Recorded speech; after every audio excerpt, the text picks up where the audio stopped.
Al escuchar la noticia de que mi amada Fiona había fallecido, mi esposo, que estaba de luna de miel conmigo, saltó dramáticamente del barco de crucero, acabando con su vida. Fue entonces cuando me di cuenta de que nunca había superado realmente a Fiona. Antes de continuar, comenta desde dónde lo estoy viendo y suscríbete al canal. Transportado de vuelta a mis años de adolescencia, soltó decididamente mi mano y caminó hacia su querida Fiona. Los vi irse y me di vuelta. A partir de ese momento, nuestras vidas se convirtieron en líneas paralelas, destinadas a no cruzarse jamás. Una década después, nos encontramos de nuevo en un evento de alto perfil en Ocean City. Él se había convertido en una estrella en ascenso entre los élites, con Fiona cariñosamente a su lado. Cuando me vio entrar por error al evento, no pudo evitar aconsejarme: deja de aferrarte al pasado. Aunque me esperes otros 10 años, nunca te amaré. Lo ignoré y saqué a mi hijo, que estaba comiendo pastel en la esquina. Sus ojos se pusieron de repente rojos y me agarró la mano con fuerza. ¿Estás intentando provocarme a propósito? ¿No dijiste alguna vez que me amarías toda la vida? Nunca imaginé que me encontraría con Gideon de nuevo en esta vida. En la reunión de élite en Ocean City, él estaba entre la multitud con Fiona, irradiando encanto y sofisticación, sin mostrar el rastro de la torpeza juvenil que tenía antes. Las personas a su alrededor sonreían, hablando en tonos aduladores. El joven maestro Gideon es verdaderamente prometedor. Conseguir un gran proyecto a tan joven. ¿Es este tu querido joven? Vaya pareja hacen. Fiona miró a Gideon con profundo cariño y dijo suavemente: estamos planeando casarnos a fin de año. Si tienes tiempo, nos encantaría que te unieras. Hubo otra ronda de felicitaciones y alguien preguntó: escuché que han estado juntos durante 10 años. ¿Por qué esperar hasta ahora para casarse? Yo también tenía curiosidad sobre eso. En la vida pasada, Gideon amaba tanto a Fiona que estaba dispuesto a morir por ella. Después de recibir una segunda oportunidad, rompió conmigo de inmediato. Supuse que se casarían justo después de graduarse, pero ni siquiera se han registrado todavía. Al escuchar esto, el rostro de Gideon se endureció por un momento, pero rápidamente lo ocultó con una sonrisa. Se necesita una carrera antes de formar una familia. Quiero darle a Fiona la mejor vida posible. Miró a Fiona, sus ojos llenos de ternura casi desbordándose. En el pasado, cuando estábamos juntos, le pregunté muchas veces cuándo podríamos casarnos. No fue hasta que su familia lo presionó que Gideon accedió a estar conmigo. Resulta que la diferencia entre el amor y la falta de él puede ser tan obvia. Estaba a punto de darme la vuelta y marcharme cuando noté una pequeña figura y seguí instintivamente. Vaya, el champán se derramó por todas partes, y el camarero que sostenía una bandeja me miró con desdén. ¿De dónde has salido? ¿Estás ciega? Su voz fue fuerte, llamando la atención de todos a nuestro alrededor. Al ver mi rostro, Gideon se quedó atónito. Adeline, ¿qué haces aquí? Bajé la cabeza para disculparme con el camarero y expliqué: vengo a buscar a alguien. ¿Alguien?, preguntó Gideon curioso. ¿La conoces, joven maestro Gideon? Gideon apretó su copa de vino, su mirada oscureciéndose. Sí, solo una exnovia. Alguien cerca de nosotros soltó: han estado juntos 10 años. Pensé que ustedes eran el primer amor de cada uno. La sonrisa de Fiona se desvaneció ligeramente mientras tomaba la mano de Gideon y decía con indiferencia: éramos jóvenes entonces. Nos separamos un poco durante una pelea. ¿Quién no ha tomado una mala decisión en su juventud? Gideon no dijo nada. Él, con su mirada pasando por encima de mí hacia el camarero, cobra el daño a mi cuenta y deja que se vaya. Se quedó allí, con una expresión tranquila, sin darme una mirada extra. Aparte del primer encuentro, parecía ansioso por trazar una línea clara entre nosotros.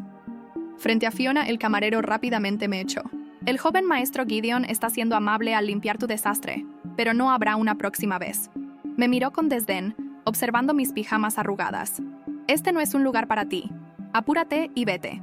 Me liberé de su agarre y expliqué cortésmente: vengo a buscar a alguien. Cuando lo haga me iré por mi cuenta.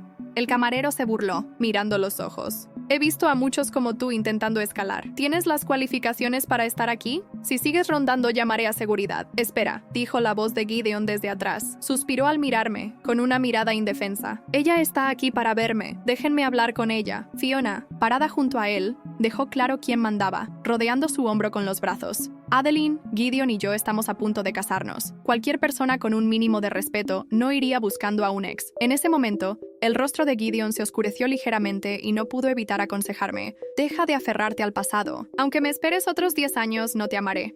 Cuando estuve contigo, fue un error. Ahora que tengo la oportunidad de corregirlo, espero que puedas dejar el pasado atrás pronto. Fiona me miró de arriba a abajo, con una chispa de burla en los ojos. Entiendo por qué buscarías a Gideon. Después de todo, ahora es un reconocido empresario y no le faltan personas que intentan acercarse a él. Tal vez mis pijamas arrugadas le dieron confianza. Fiona agregó con arrogancia. Eres graduada de una universidad prestigiosa. ¿Y has terminado así? Si fuera tú, ni me asomaría. Gideon frunció el ceño, sacó su teléfono y su tono se volvió impaciente. Si sientes que nuestra ruptura fue injusta, te puedo compensar ahora. ¿500,000 están bien? Sus dedos se movieron sobre la pantalla. Luego se detuvo de golpe. ¿Me eliminaste de tus contactos? Me sentí confundida, sin entender por qué reaccionó tan fuertemente. ¿No es normal eliminar a un ex de los contactos después de una ruptura? Además, tengo a alguien en casa que es particularmente celoso. Si supiera que todavía tengo el contacto de mi ex, probablemente armaría un escándalo. ¿No dijiste que esperabas que no te buscara después de nuestra ruptura?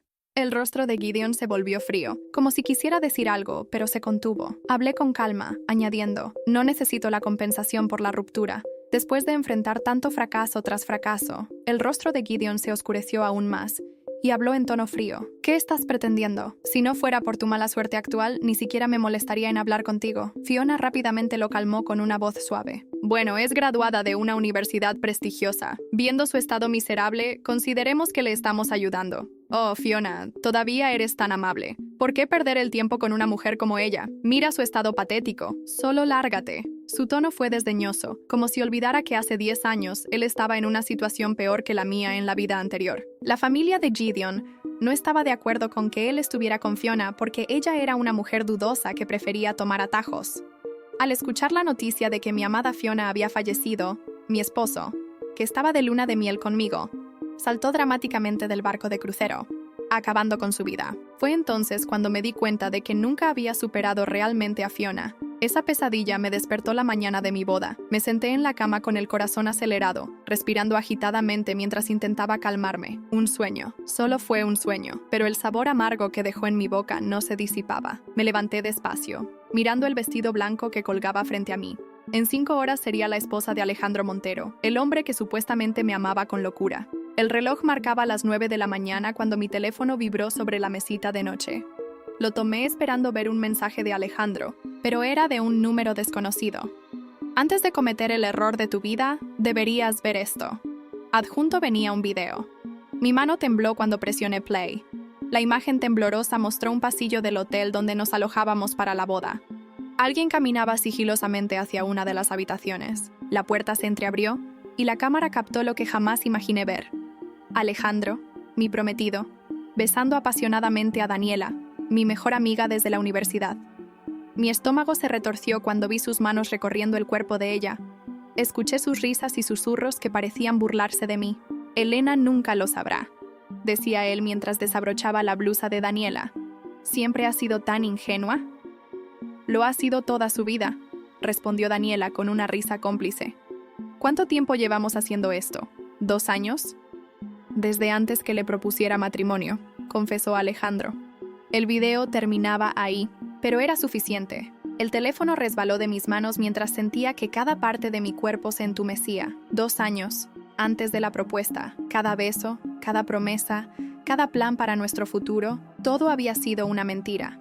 Vomité en el baño hasta que solo quedaba un dolor punzante en mi estómago. Me miré al espejo. La mujer que me devolvía la mirada tenía los ojos hinchados y el maquillaje corrido. Mi madre entró sin llamar, su rostro iluminado con una sonrisa que se desvaneció al verme. ¿Elena? ¿Qué sucede? Las maquilladoras llegarán en 1 hora. Le mostré el video sin decir palabra. Su expresión cambió del shock a la preocupación, pero no era preocupación por mi dolor. Cariño, debe haber una explicación. Quizás es antiguo, antes de que estuvieran juntos. Mencionan la boda, mamá.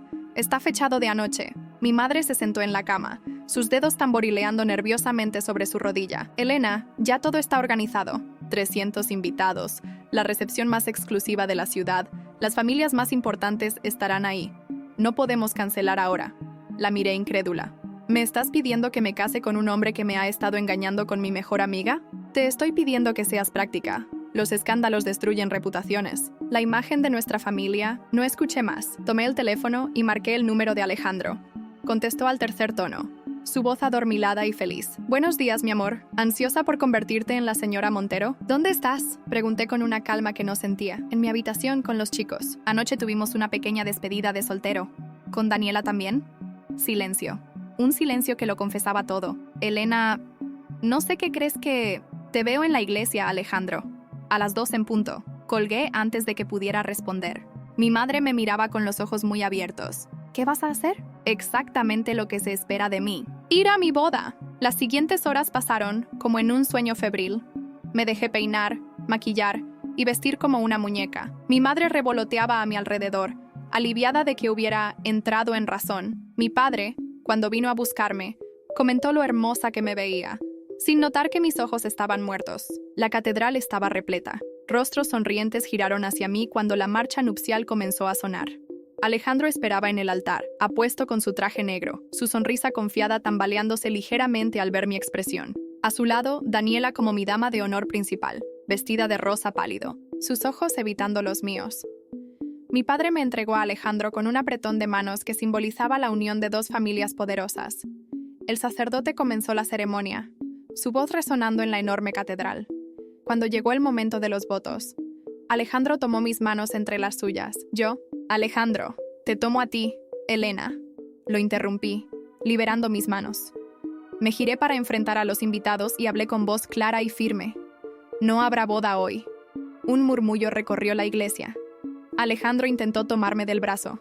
«Elena, ¿qué estás haciendo? No es momento para bromas». Saqué mi teléfono del ramo de flores donde lo había escondido y conecté el video a la proyección que habían instalado para mostrar fotos de nuestra historia de amor. Quiero compartir con todos ustedes un video muy especial, algo que me llegó esta mañana como regalo de bodas. El color abandonó el rostro de Alejandro cuando el video comenzó a reproducirse en la enorme pantalla. Los jadeos de indignación, sorpresa y vergüenza llenaron la catedral. Vi a mi madre cubriéndose el rostro, a mi padre poniéndose de pie con los puños apretados, a los padres de Alejandro mirando horrorizados. Cuando el video terminó, me quité el anillo de compromiso y lo dejé caer en la mano temblorosa de Alejandro.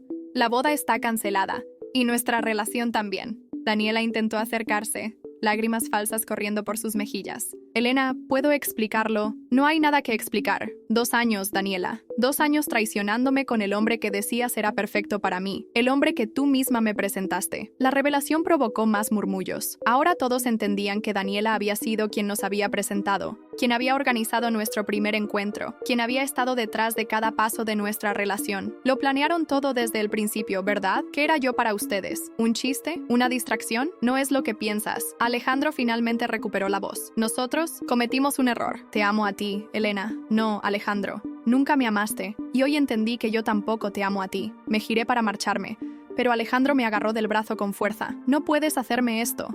¿Tienes idea de lo que significa para mi familia?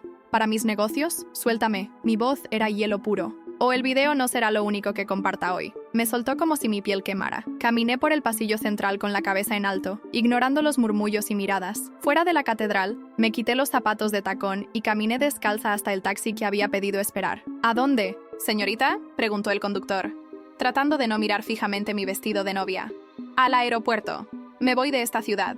Mientras el taxi se alejaba, mi teléfono comenzó a sonar incesantemente. Mensajes y llamadas de mi familia, de invitados, incluso de Alejandro y Daniela. Los ignoré todos y apagué el teléfono. No sabía a dónde iría ni qué haría con mi vida a partir de ese momento. Solo sabía que nunca volvería a ser la misma Elena. La mujer ingenua y confiada había muerto en esa catedral. Y algo nuevo, algo más fuerte, comenzaba a tomar forma dentro de mí. Lo que no sabía entonces, mientras el taxi avanzaba por las calles de Madrid, era que en mi vientre ya crecía una nueva vida. Una vida que cambiaría para siempre mi destino y me obligaría a tomar decisiones que jamás imaginé enfrentar. El vuelo a Barcelona fue corto pero suficiente para que la adrenalina abandonara mi cuerpo. Cuando aterricé, el peso de lo sucedido cayó sobre mí como una avalancha. Me registré en un hotel modesto usando efectivo, lejos del lujo al que estaba acostumbrada. Esa noche, rompí a llorar hasta quedarme dormida, aún vestida con la bata del hotel y el cabello húmedo después de frotar mi piel hasta enrojecerla, tratando de eliminar cualquier rastro de ese día. Por la mañana, el sonido de mi teléfono me despertó. Lo había encendido brevemente para avisar a mi tía Teresa, la única persona de mi familia en quien confiaba plenamente, que estaba bien. Ahora tenía 47 llamadas perdidas y más de 100 mensajes. La mayoría eran de mi madre. Elena, tu padre está furioso. Los Montero están amenazando con retirar su inversión de nuestras empresas. Debes volver y arreglar esto. Alejandro dice que pueden mantener esto en privado. Aún está dispuesto a casarse. El último mensaje me revolvió el estómago. Tu comportamiento impulsivo está destruyendo a esta familia. También había mensajes de Daniela que alternaban entre disculpas falsas y amenazas veladas. Nadie te creerá, Elena. Tu palabra contra la nuestra. Alejandro ya está hablando con la prensa, diciendo que tuviste un episodio nervioso. Bloqueé sus números y me levanté sintiendo náuseas. Las atribuí al estrés, pero cuando corrí al baño y vomité violentamente, un escalofrío me recorrió la espalda. Recordé que mi periodo se había retrasado, pero lo había atribuido a los nervios de la boda. Salí a comprar 3 pruebas de embarazo diferentes. Las 3 dieron positivo. Me senté en el borde de la bañera, mirando aquellas líneas que confirmaban lo que ya sabía en mi interior. Estaba embarazada del hombre que me había traicionado de la peor forma posible, con la mujer que consideraba mi hermana. Mi mente se llenó de preguntas. ¿Debería decírselo a Alejandro? ¿Tenía derecho a saberlo? ¿Podría criar a este bebé sola? ¿Debería terminarlo? Esa última pregunta me hizo llevar instintivamente mis manos al vientre. A pesar de todo, ese bebé era inocente. Era parte de mí. Y en ese momento de absoluta soledad, sentí una conexión con esa pequeña vida que crecía dentro de mí. No importaba quién fuera su padre, este bebé era mío. Llamé a mi tía Teresa. Era la hermana menor de mi padre, una mujer que siempre había vivido según sus propias reglas. Para disgusto de la familia, se había casado con un artista sin dinero y había renunciado a la fortuna familiar. No puedo quedarme en Barcelona, le dije después de contarle sobre mi embarazo. Necesito ir donde nadie me conozca. Ven a Valencia, respondió sin dudarlo. Tengo un apartamento pequeño que no estoy usando. Puedes quedarte allí el tiempo que necesites. 2 días después llegué a Valencia con una maleta pequeña y el corazón destrozado, pero con una determinación que nunca antes había sentido. Teresa me recibió en la estación, abrazándome fuertemente. Estás haciendo lo correcto, me susurró. Y no estás sola. El apartamento era pequeño pero acogedor. Ubicado en un barrio de artistas y lejos del tipo de círculos que frecuentaban mi familia o los Montero. Teresa me ayudó a instalarme y me dio suficiente dinero para mantenerme unos meses hasta que pudiera encontrar trabajo. ¿Qué pasará cuando se enteren?, pregunté, refiriéndome a mis padres. Teresa suspiró. Ya lo saben. Tu madre llamó preguntando si sabía algo de ti. Les dije que estabas a salvo pero que necesitabas tiempo. ¿Y qué dijeron? Tu padre dice que si no regresas para arreglar el escándalo con los Montero, puedes olvidarte de tu herencia y tu lugar en la familia. Sentí como si me hubieran dado una bofetada, aunque no era inesperado. Mi familia siempre había valorado más las apariencias y los negocios que cualquier otra cosa. Y sobre el bebé, les dije, tu madre, Teresa dudó. Elena, creo que debes prepararte para lo peor. Sugirió que no lo tuvieras o que lo dieras en adopción apenas naciera. Las lágrimas brotaron de mis ojos. ¿Tanto les importa su maldita reputación? Teresa me abrazó de nuevo. A mí me importas tú, y ese bebé es mi sobrino o sobrina. Si decides tenerlo, no estarás sola. Respiré profundamente, secándome las lágrimas. Lo tendré, y lo criaré yo, sin ellos, sin Alejandro, sin nadie que piense que somos una vergüenza. Las siguientes semanas fueron un torbellino. Conseguí trabajo como recepcionista en una pequeña galería de arte, gracias a un amigo de Teresa. El sueldo era modesto, pero suficiente para cubrir mis necesidades básicas. Comencé a visitar a un obstetra, viendo crecer a mi bebé en cada ecografía. Era una niña. Mientras mi vientre crecía, la galería se convirtió en mi refugio. El dueño, Miguel, era un hombre amable que valoraba mi educación en arte y pronto me permitió organizar pequeñas exposiciones. Descubrí que tenía un talento natural para reconocer artistas prometedores y nuestras ventas aumentaron. A los 5 meses de embarazo, recibí la primera comunicación directa de mi familia desde la boda fallida. Era una carta formal de la oficina de abogados de mi padre. Por la presente se le notifica que ha sido oficialmente desheredada y removida como beneficiaria de todos los fideicomisos familiares. Se le solicita además abstenerse de usar el apellido familiar en cualquier capacidad profesional. Esa noche lloré hasta quedarme sin lágrimas. No por el dinero, sino por la crueldad de mis propios padres. ¿Cómo podían rechazar a su hija y a su nieta por nacer solo para mantener apariencias y negocios? Al día siguiente, mientras ordenaba unos catálogos en la galería, la campanilla de la puerta sonó. Levanté la vista y me quedé helada. Daniela estaba parada frente a mí, impecablemente vestida, y con una expresión que intentaba parecer arrepentida. «Elena», dijo suavemente, «por fin te encontré». Instintivamente, llevé mis manos a mi vientre en un gesto protector. Mi embarazo era evidente ahora. «¿Qué haces aquí?», Pregunté, mi voz tensa. Alejandro y yo queremos hablar contigo. Señaló hacia la puerta, donde Alejandro esperaba nervioso. Es sobre el bebé. Sentí que me faltaba el aire. Como, tu madre nos lo dijo, respondió Daniela. Pensamos que sería mejor para todos si nos hiciéramos cargo. Alejandro quiere reconocerlo. Podemos darle una vida que tú sola no podrás ofrecerle. La audacia me dejó sin palabras por un momento. Alejandro entró, sus ojos fijos en mi vientre. Es mi hija también, Elena, dijo con una voz que pretendía ser razonable. Merezco ser parte de su vida. Algo se rompió dentro de mí. La tristeza dio paso a una furia fría y cristalina. ¿Ahora es tu hija? ¿Después de traicionarme con mi mejor amiga? ¿Después de que mi familia me diera la espalda? Mi voz sonaba tranquila, pero cortante como una navaja. Ni siquiera saben si realmente es tuya, Alejandro. Vi cómo su rostro se contraía con la insinuación. Era mentira, pero funcionó. Váyanse de aquí antes de que llame a seguridad, dije, señalando la puerta. No puedes hacer esto, insistió Daniela. Tenemos derechos. Ninguno de ustedes tiene derechos sobre mi hija. Y si vuelven a acercarse a nosotras, les juro que me aseguraré de que todo Madrid conozca cada detalle sucio de su aventura. Te arrepentirás de esto, amenazó Alejandro. Nadie rechaza a un Montero. Yo lo hice, en el altar, y lo haría 1000 veces. Cuando finalmente se marcharon, mis piernas cedieron y me desplomé en la silla. Miguel había escuchado toda la conversación y llamó inmediatamente a Teresa. Esa noche, mientras empacaba nuevamente mis escasas pertenencias, tomé una decisión. Necesitaba desaparecer completamente. Teresa tenía conexiones a través de su esposo en el mundo artístico internacional. 2 semanas después, con 7 meses de embarazo, me encontraba en un avión hacia Buenos Aires con un contrato como consultora en una prestigiosa galería argentina. Mi hija, Lucía, nació en tierra extranjera, lejos de la toxicidad de mi familia y de las garras de Alejandro y Daniela. Era perfecta, con pequeños mechones de cabello negro y ojos que prometían ser tan oscuros como los míos. La primera vez que la sostuve en mis brazos, supe que había tomado la decisión correcta. Durante los siguientes 5 años, construí una nueva vida en Argentina. La galería prosperó bajo mi guía. Y eventualmente, abrí mi propio espacio, representando a artistas latinoamericanos en el mercado europeo. Lucía creció rodeada de arte, música y amor.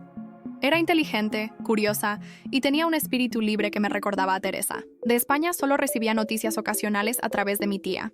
Mis padres nunca intentaron contactarme directamente. Alejandro y Daniela se habían casado en una ceremonia discreta 6 meses después de mi huida, pero los rumores de infidelidades nunca cesaron. Los negocios de ambas familias habían sufrido tras el escándalo de la boda, y aunque seguían siendo influyentes, su reputación nunca se recuperó completamente. Yo había cambiado, no solo físicamente. Ahora llevaba el cabello corto y teñido de un castaño rojizo. Había adoptado un estilo más bohemio y sofisticado, y había perdido ese aire ingenuo que siempre me caracterizó, sino también por dentro. La mujer tímida y complaciente que crecía a la sombra de expectativas ajenas había desaparecido. En su lugar estaba una madre soltera fuerte, una empresaria respetada en el mundo del arte, una mujer que había aprendido a confiar en su instinto y a no depender de nadie. Pero el pasado tiene formas inesperadas de regresar, y el mío estaba a punto de hacerlo de la manera más sorprendente posible. Una tarde lluviosa de otoño, recibí una llamada de Teresa. Su voz sonaba urgente. Elena, necesito que escuches con atención. Tu padre está muriendo. Cáncer terminal. Los médicos le dan menos de un mes. Sentí una mezcla confusa de emociones. Dolor, rencor, nostalgia. ¿Por qué me lo dices? Ellos dejaron muy claro que ya no soy parte de la familia. Tu padre ha estado preguntando por ti y por Lucía. Creo que quiere hacer las paces antes de morir. Me quedé en silencio, el corazón latiéndome con fuerza. Hay más, continuó Teresa. Tu madre me dijo que han cambiado el testamento. Quieren incluirte de nuevo. Y a Lucía. No necesito su dinero. Respondí automáticamente. No se trata solo de dinero, Elena. Se trata de reconocimiento, de darle a Lucía la oportunidad de conocer sus raíces. Además, Teresa dudó. Las empresas Montero están en problemas. Alejandro ha estado tomando decisiones desastrosas. Muchos temen que está llevando al grupo a la bancarrota. Eso captó mi atención. ¿Qué tiene eso que ver conmigo? Las empresas de tu padre y las de los Montero están demasiado entrelazadas. Si Alejandro cae, podría arrastrar a tu familia con él. Tu padre necesita a alguien de confianza para reorganizar todo antes de que sea tarde. Alguien como tú. Cerré los ojos, intentando procesar toda esta información. Después de 5 años, ¿Debería regresar? ¿Exponer a Lucía a las personas que nos habían rechazado? ¿Enfrentarme nuevamente a Alejandro y Daniela? Necesito pensarlo, le dije a Teresa. No tienes mucho tiempo, Elena. Y hay algo más que deberías saber antes de decidir. ¿Qué? Daniela abandonó a Alejandro hace 6 meses. Se fugó con un inversor americano. Dejó a Alejandro en el peor momento posible, justo cuando las empresas comenzaban a tambalearse. Una risa amarga escapó de mis labios. El karma es real después de todo. Hay rumores de que Alejandro está desesperado. Está buscando inversores y socios por todas partes. Incluso se rumorea que está considerando vender partes del grupo. Sentí que una idea comenzaba a formarse en mi mente. Una idea peligrosa, tentadora. ¿Cuándo dices que necesitan que regrese? Lo antes posible. ¿Significa eso que lo estás considerando? Miré a través de la ventana de mi oficina. La lluvia golpeaba suavemente contra el cristal, y en el reflejo vi a una mujer que ya no tenía miedo. Una mujer que había sobrevivido a la traición y al abandono. Una mujer que ahora tenía la oportunidad de cerrar el círculo. Reserva 2 pasajes a Madrid, respondí finalmente. Lucía y yo regresaremos a España. Lo que ni Teresa ni nadie sabía era que mi regreso no sería solo para reconciliarme con mi pasado. Después de 5 años, finalmente tenía la oportunidad perfecta para mostrarles a todos exactamente en quién me había convertido. Y si el destino ponía a Alejandro Montero en una posición vulnerable ante mí, ¿quién era yo para desaprovechar esa oportunidad? España no sabía lo que estaba a punto de golpearla, y yo estaba lista para la tormenta que desataría mi regreso. El avión comenzó su descenso hacia Madrid-Barajas, y sentí cómo mi corazón se aceleraba. Junto a mí, Lucía dormía plácidamente, ajena a la tormenta de emociones que me invadía. Observé su rostro sereno, esos rasgos que tanto se parecían a los míos, pero que, en ciertos ángulos, evocaban inevitablemente a su padre. Me pregunté si había tomado la decisión correcta al traerla conmigo, al exponerla al nido de víboras que había intentado evitar durante 5 años. «Mami, ¿ya llegamos?», murmuró, abriendo esos grandes ojos oscuros tan parecidos a los míos. «Casi, cariño. Pronto conocerás a la tía Teresa en persona. ¿Y también a mis abuelos?», preguntó con la inocencia de sus 5 años. Tragué saliva, insegura de cómo responder. ¿Cómo explicarle que sus abuelos la habían rechazado antes de conocerla? Teresa nos esperaba en el aeropuerto, elegante como siempre con su melena gris y ese aire bohemio que la caracterizaba. Abrazó a Lucía primero, cubriéndola de besos. «Por fin conozco a mi sobrina nieta. Eres aún más hermosa de lo que parecías en las fotos». Cuando me abrazó, susurró: «¿Y tú, querida, pareces otra persona?» «Lo soy», respondí. «La Elena que conocías murió en esa catedral hace 5 años. En el trayecto hacia el apartamento, Teresa me actualizó sobre la situación. Mi padre estaba internado, consciente pero débil. Mi madre apenas se separaba de su lado. Y Alejandro Montero estaba desesperado desde que Daniela lo abandonó. Ha estado preguntando por ti y por la niña», reveló Teresa. «Vino a mi casa hace 1 mes. ¿Qué quería? Dice que quiere conocer a su hija, que está dispuesto a darte lo que pidas». Una risa seca escapó de mis labios. Ahora que Daniela lo ha dejado y está al borde de la ruina, ¿de repente se acuerda de que tiene una hija? ¡Qué conveniente! Teresa mencionó una gala benéfica donde estarían los Montero y mi madre. El momento perfecto para mi reaparición. Decidí que nadie me reconocería hasta que yo lo permitiera. Los siguientes 2 días transformaron mi apariencia por completo. Un estilista italiano convirtió mi cabello castaño rojizo en un negro intenso con corte asimétrico. Mis cejas fueron rediseñadas, mi maquillaje más dramático, mi vestimenta más sofisticada y poderosa. La mujer que me devolvía la mirada en el espejo era elegante, enigmática e intimidante. En la gala, sentí decenas de miradas sobre mí mientras cruzaba el salón con la cabeza en alto, mi vestido negro de diseñador captando la atención de todos. Nadie me reconocía. Vi a mi madre primero, elegante como siempre en azul medianoche. A unos metros, en la barra, estaba Alejandro. 5 años habían dejado huella en él. Aunque seguía siendo atractivo, había algo desgastado en su apariencia, un aire de cansancio permanente, más canas en las sienes y líneas de preocupación en la frente. Me acerqué primero a mi madre. «Disculpen, señoras», dije con una sonrisa confiada. «¿Podría robarles a la señora Vega un momento? Soy una antigua conocida». Mi madre me miró fijamente, confundida. Me incliné para besarla en la mejilla y susurré: «Soy tu hija, mamá, la que desheredaste por no querer casarse con un traidor». Se quedó petrificada.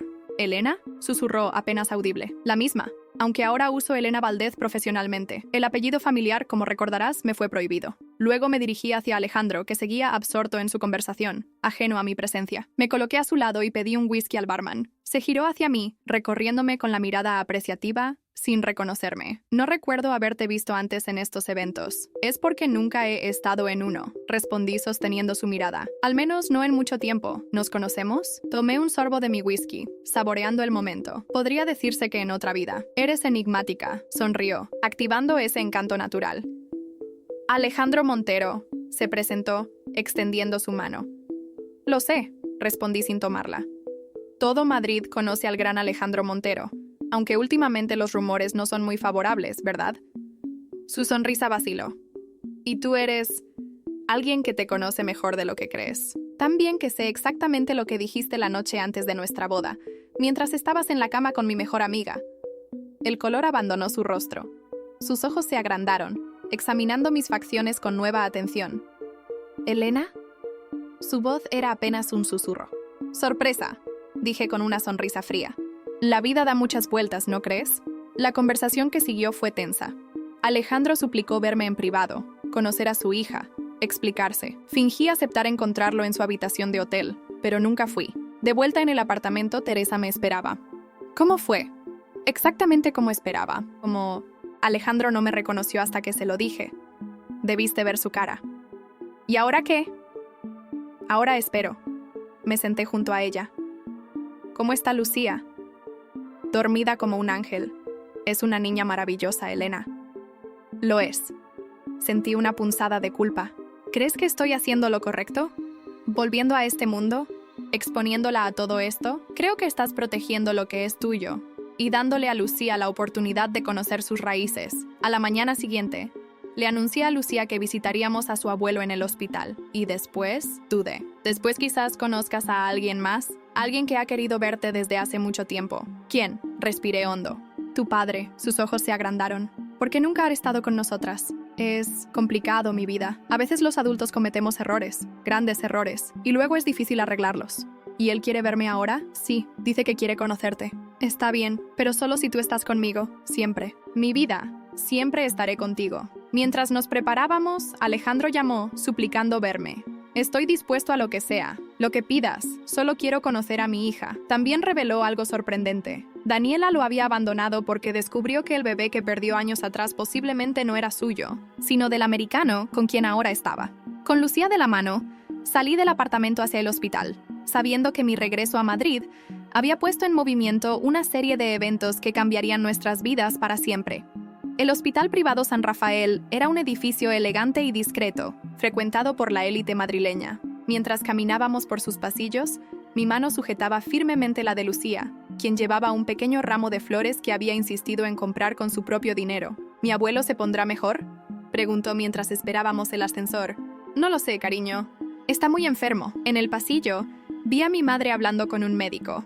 Al vernos, su mirada se posó en Lucía con una emoción que nunca había visto en su rostro. Tu nieta, dije como presentación. Lucía, ella es tu abuela Isabel. Mi madre se agachó para quedar a la altura de Lucía. Eres preciosa.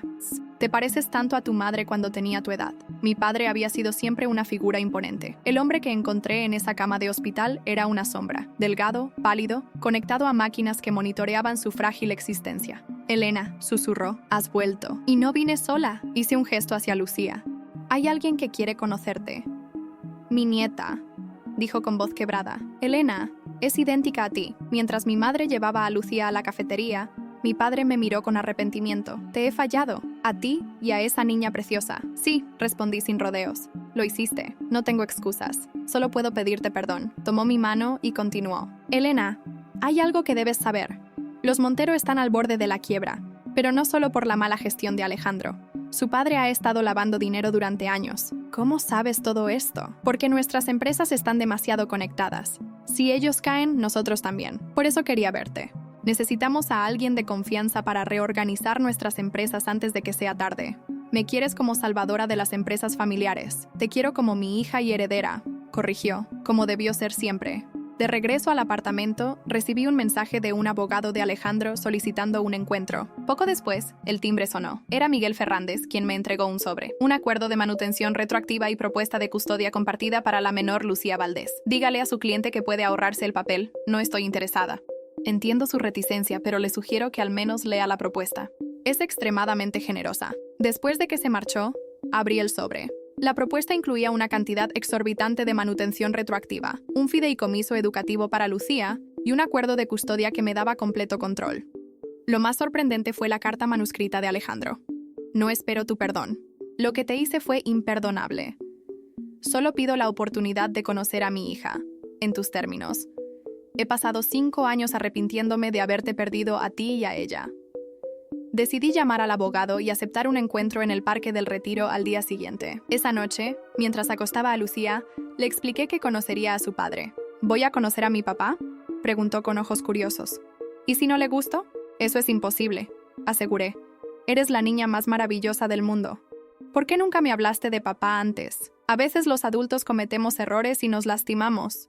Tu papá y yo nos lastimamos mucho y fue difícil para mí hablar de él. Pero eso no significa que no debas conocerlo. La mañana siguiente, Lucía se vistió con un vestido amarillo y llevó una carpeta con sus dibujos favoritos. Llegamos al parque media hora antes. A las 10 en punto, vi a Alejandro acercándose solo, visiblemente nervioso.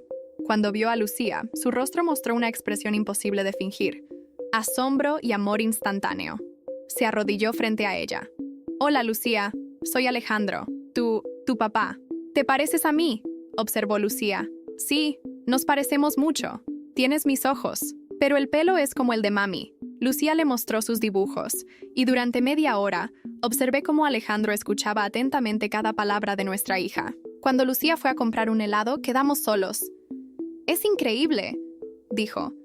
«Es perfecta, Elena». «Lo es.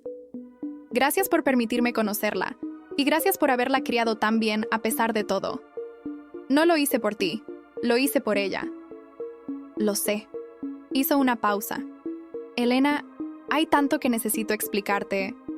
«No necesito explicaciones, pero yo necesito dártelas. Lo que pasó con Daniela no fue como piensas. Ella me manipuló, me amenazó con revelar información sobre los negocios sucios de mi padre.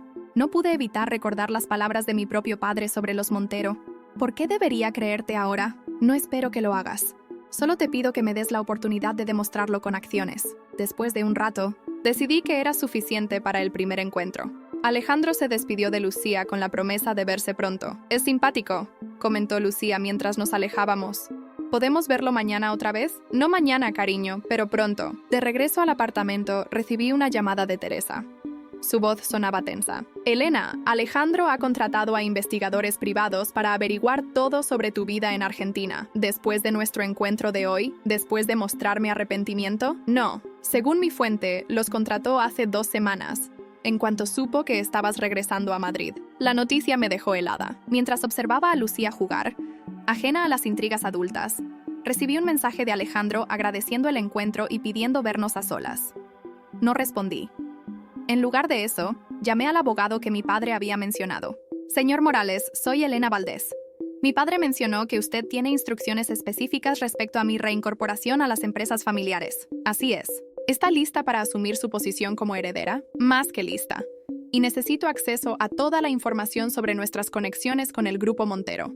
Inmediatamente». Si Alejandro quería jugar sucio, iba a descubrir que ya no era la misma Elena ingenua de hace 5 años. Esta vez, yo también tenía mis propias cartas para jugar. Las oficinas centrales del Grupo Vega ocupaban los 3 últimos pisos de un elegante edificio en el Paseo de la Castellana. Mientras el ascensor subía, sentí una mezcla de nostalgia y determinación. Regresaba no como la heredera obediente que solía ser, sino como una mujer con su propia agenda. Carlos Morales, el abogado principal de mi padre, me presentó al consejo. Entre los rostros, reconocí a mi tío Ramón y a Javier Bernal, el director financiero. «Como saben», comenzó Carlos, «Antonio Vega ha designado a Elena como su sucesora.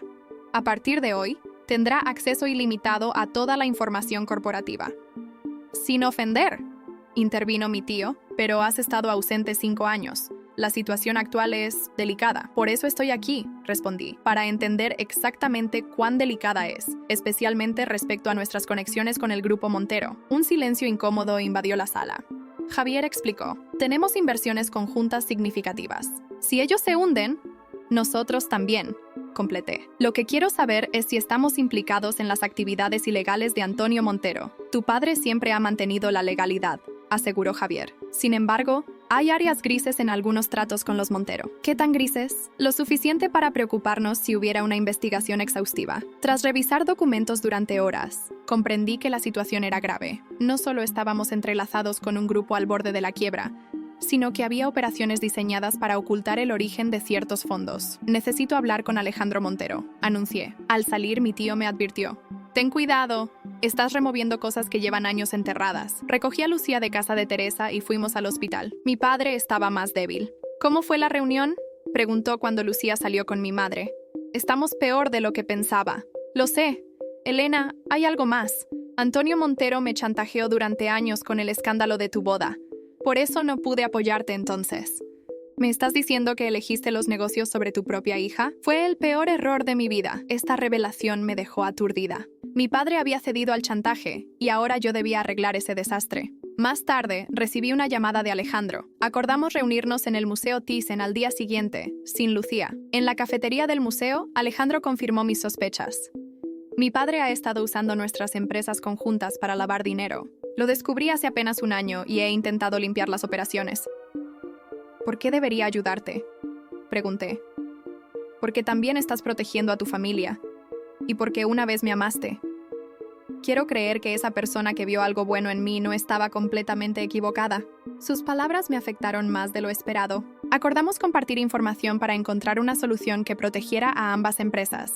Al despedirnos, Alejandro mencionó unos libros que había enviado para Lucía. Cuando me dio la dirección, comprendí que alguien estaba interceptando los envíos. Alguien nos vigilaba. De regreso al apartamento, encontré a Teresa agitada. Hubo un hombre preguntando por ti y Lucía. Dijo ser del colegio, pero cuando pedí identificación, se marchó apresuradamente. Esa noche, después de acostar a Lucía, recibí una llamada de Javier Bernal. Elena, descubrí algo grave revisando los archivos.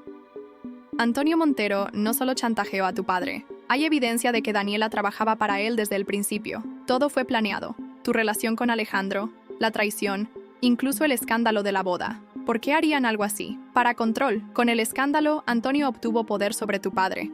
Y al mantener a Alejandro con Daniela, lo manipulaba a él también. Mi mente conectó las piezas. La advertencia de mi tío, los investigadores contratados por Alejandro, el hombre preguntando por nosotras. No era solo sobre negocios, era una elaborada red de manipulación. Mientras contemplaba esta verdad, tomé una decisión. No sería una víctima más. Protegería a Lucía y desenmascararía a todos los involucrados, sin importar las consecuencias.